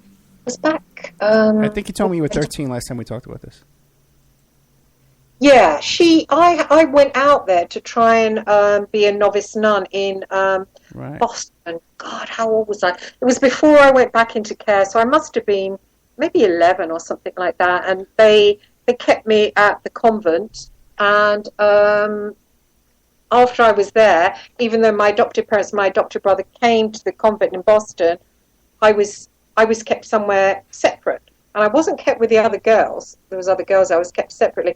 And she then took us down to Miami, Florida, and we went to Disney World. She was always in my life. Let me ask you a question. She could afford that? Did you fly down to Florida? Did you take a train or a bus? What? Jeez, God. Actually, I can't remember. I think, we flew. We went to Boston. We stayed there, and then we stayed in a motel, and she was somewhere else, but she came to be with us again at the motel. We must have flown, but I can't remember. Because that's not a cheap... and you had another kid with you, a brother or sister or something was with you as well? Yeah, my brother. Yeah, that's not cheap. Yeah. Okay. She was always in my life. We used to go to church. We used to go to church all the time. I used to go to the convent. That's how I met Mary Lou. She was American. I like Americans, so we got pally. Even though she's the same age as my auntie, actually. But it's interesting, isn't it? Because I had a really bad time after. Obviously, it's hard. 1 minute you're earning $100,000 a year and you're in a little Lotus sports car. Everyone thinks you're the bee's knees. To absolutely the plug has been pulled on it, and I went through quite a bad time over that. But was that the extent of your involvement, though, in the hacking case? Was that No. What happened? I went off to live in Belfast at that point, and I threw myself into reporting on the Real IRA because I didn't really have anything else going on. It was like I had to be a journalist, and I had to leave behind investigations. They didn't want me. I mean, they didn't want me anymore. It was like it was hack city for both the Sunday Mirror and the News of the World. So give us an idea of some of the people that were hacking. What? Give us an idea of some of the people that the Rupert Murdoch was hacking in these days. Hacking everybody. They were doing about 50 a day. They were just hacking. Investigations didn't take place anymore. Mazza Mahmood was ringing me, the fake sheikh. We were friends. He was ringing me. He was going crazy about it. He was saying they don't do investigations. They just stopped everything and became a private investigators, but a dirty private investigators, courtesy of Mr. Boyle.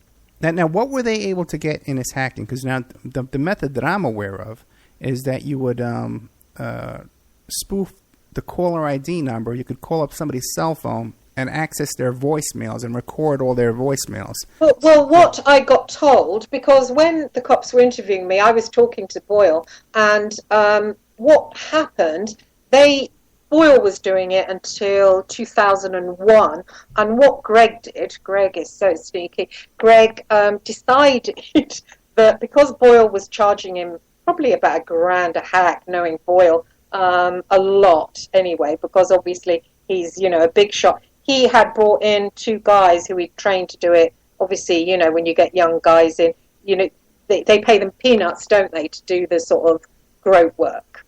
And what Greg did, because he was going through and speaking to one of them, he nicked him. He said, look, you can earn a lot of money working for us. Just do it straight for us and blow out Boyle. Right. So in 2001, Glenn Mulcair, who everybody knows as the phone hacker, who everybody calls a private investigator, but actually he wasn't a private investigator. He was an office boy for a private investigator. That's why. You see, because, Ed, it actually insults private investigators, because people think, there's a private investigator that hacked the royal family. Oh, they're all stupid. Well, actually, no. Private investigators know that you can't hack the royal family. They've got a ring of fire around them. Glenn Mulcair was an office boy. He was a footballer. He was someone that Boyle brought in. He knew he could pay him $20,000 a year. He taught him all the tricks under the sun. And the News of the World thought, right, we'll grab him. And they put him on staff, and it's completely insane. But at that point, Greg Miskew started to think, well, hang on, there's this big shot John Boyle. Now, John Boyle has property in Aspen. He has his £8 million house. He's respected by MI6. And Greg Miskew thought to himself, well, I'd like to be a private investigator. They drag in lots of money. This guy's a big shot. And he started to think about when he would leave the News of the World. So what he did, he started to run the News of the World like it was a private investigation company. And he fantasized that he could leave, set up shop, and have, Mulcair and maybe some other people, and he could grow to have a property for $8 million. He wasn't really happy doing what he was doing. So he basically stole Mulcair, kept him under his wing, had him as his person. He acted like a private investigator. And what the News of the World themselves did, what Phil Hall did, Rebecca at this time was working for The Sun, she didn't know anything about it. What they did, they got a porter cabin at the back of the office, and they called it the investigations department, when all it was Greg sitting there with Mulcair, who was mostly out of the office, a few other journalists they got, and they were operating as a detective agency, but within the News of the World. I mean, it's completely crazy. I used to go in and out of it, and I thought, because I know private investigation companies, it was a farce. It was a farce. It was really, I can't, sorry, I'm speechless, because the whole thing, it was pathetic, In what way? Well, detective agencies, the best, and I'd work for the best, Hacklight, Kroll, KCS, Argod, you don't... You watch what you do. Okay, there is criminal stuff that goes on. If you do something criminal, you're careful about it. You're careful who your target is. You think about that. You shred anything straight away afterwards. It's a proper business to be taken seriously. They were sitting there. They were hacking everybody. They were keeping the paperwork lying around. Wow. Mulcair kept all his paperwork. He was listening in to the royal family. It was just insane. But they had no fear. They had no fear of any kind of repercussions. Yeah, because basically, Ed, they're not private investigators. They just like to think they were. They didn't know the business. But what Greg did, he stole Mulcair. he was so envious of John Boyle because he isn't impressive. He's, James Bond glamorous character. He thought, well, I want that kind of power. He stole his boy, and he thought by stealing his office boy, he could become him. But Boyle, he knows about private investigations. He knows who to look at, who not to look at, when to use something like hacking, when to not use something like hacking. They're still doing it, but these are very highly intelligent, very clever people. Right. But Miscue took it, and he was in this little porter cabin at the back, and he was thinking, private investigators, they just hack anybody, they get away with it. But of course they don't get away with it. And of course what happened, what happened is what happened, It went, it hit the ground, but actually I played a part in, not only I played a part in bringing it in, I played a part in crashing it, because what happened, I came back from, I was over in Belfast, and I was also, because a lot of the journalists over there were saying that I was a real IRA supporter, and because my stories were so good, and they were saying, well, the only reason the real IRA speak to you is because you're a supporter, and I wasn't a supporter. I started to do some stuff on the UDA, and I got, again, very close to a guy called John White, and John White was coming round my house, and I'd rented a big house in South Belfast. And then on a different occasion, someone from the Real IRA was coming around my house, and it got to a point where I was being told that my life was in danger because the Real IRA had me under surveillance, because they were wondering what I was doing with the UDA, and the UDA were, interested in my relationship with the Real IRA, and I thought, I don't like what's going on here, and I'm perhaps out of my league with these people, and so I disappeared overnight. I just left, and I came back to London, and I was pregnant actually, and I went to Greg Miscue, and I said, please, help me. You stop using me as an investigator. I don't know what's gone on. This was in 2003. Okay. And I said, I need work. And he said, we don't do investigations anymore. I said, well, how do you mean you don't do investigations? How do you find out stories? And who does the think pieces? Because he would come to me with massive problems, and I would solve them. I'm a very good, experienced investigator, and I couldn't believe that somebody could take over that part, because I had quite a gift for it. And I thought, well, I'm going to find out who has done this. So when we were having dinner together, because we're friends, we had dinner, and I heard him talking to Glenn. It was Glenn this, Glenn that, Glenn the other. And I thought, okay, that's the sort of relationship you used to have with me, and I don't like it, and I'm going to pull the plug on this guy. And I thought, well, I'm going to find out who he is and pull the plug on him. As you know, in that industry, it's not wise to make enemies, because people can, make trouble. Yeah. But I was quite annoyed at this point. So I rang, the first person I went to was Boyle, and I said, oh, John, it's me, what's going on? I said, I haven't rung you in ages, but, as soon as I brought you into the News of the World, everything went for Sunday Mirror. And he went, oh, Chris, it wasn't me. Oh, I didn't work for them anymore. They dropped me in 2001. And obviously he'd brought it all in, and he didn't know what had happened. They'd basically given him the same line all of a sudden. Oh, we don't need you. And I said, do you know someone called Glenn? And he went, you're kidding. And I said, why? And he went, he's my office boy. He said, you're kidding. I said, well, he's Greg's personal assistant. And he said, I'm not going to have it. He said, I'm going to take him down. And literally, it wasn't long after that, he was arrested. He was arrested at gunpoint, actually. So you think Boyle was behind taking everybody down, but Murdoch actually had to step down from the chairman of News of the World? Oh, did he? I think so, yeah. Listen, we're down to about 6 minutes, okay? We didn't take any commercial breaks at all. And I want to keep this at an hour and 20 minutes, at 2 hours exactly, so we can play this on all the different stations. Because this is a really good show. There's a lot of good information came out tonight. So we're down to about 6 minutes. Can you sum all this up in 6 minutes, the whole thing? Well, I don't know. I mean, David Icke, I know he's unpopular. I like him. He said that, this has gagged the British press, and it has gagged the British press. And, was it a setup? Was I controlled to bring Boyle in? And, was I controlled to then, tip Boyle off so he brought it down? I mean, interestingly, I thought I was going to be in Nick Davies' book. And I thought, Boyle, obviously, you'd think phone hacking, well, obviously, where's Boyle? He's this fascinating character. Of course, he's going to be in the book. He wasn't.